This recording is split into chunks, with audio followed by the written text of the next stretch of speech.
Eh.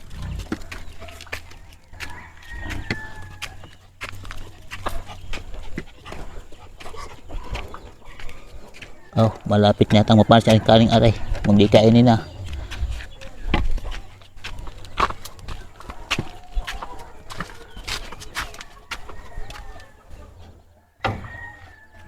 Oh. Lagay na lang ang hawot ng pang-ulam. Oh, purgang-purga na sa hawot. Oh, kaya kaya asin sa buhay. Ang maiba naman ng pang-ulam lang, hindi laging hawot. Okay ng inang yan ah.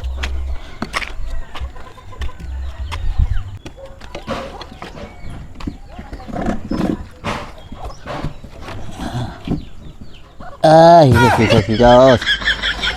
Oh, nakaka-open itong hawot na ito. Dangan nga lamang at hindi kumain at malilipa silang gutom.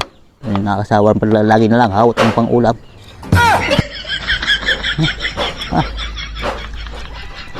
Halumanis na eh.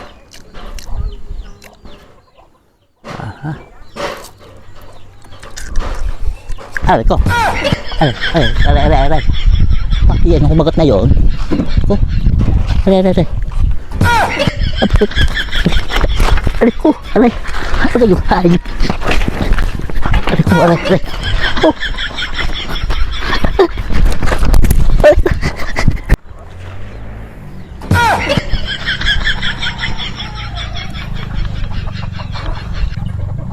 Napapaano na nagkapita? Anong nangyayari doon? Bakit sasap mo na yung lasa?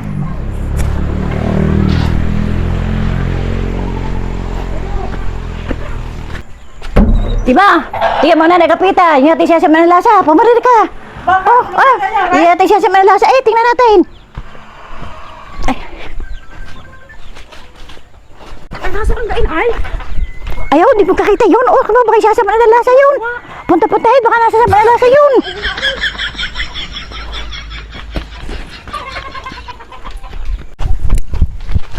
Nanagapitan na ba? Paano ka kaya? Ay, alam ko bakit ay pumiliyo eh. Ano ka malaki? Maliit lang naman eh. Oh, ay dinutulungan ko na kayo. Nakuha na ikaw na. Ay, guyam lang pala naman. Eh, inako, ay guyam lang naman pala. Kala ko nung kayo sinapan na ng lasa. Alay, ako naiiyamot. Ay, bakit nung kayo naiiyamot? Alay, pangulo ko nga alay hawot. Sila may nakatilapia pa. Ano ga? Kain na.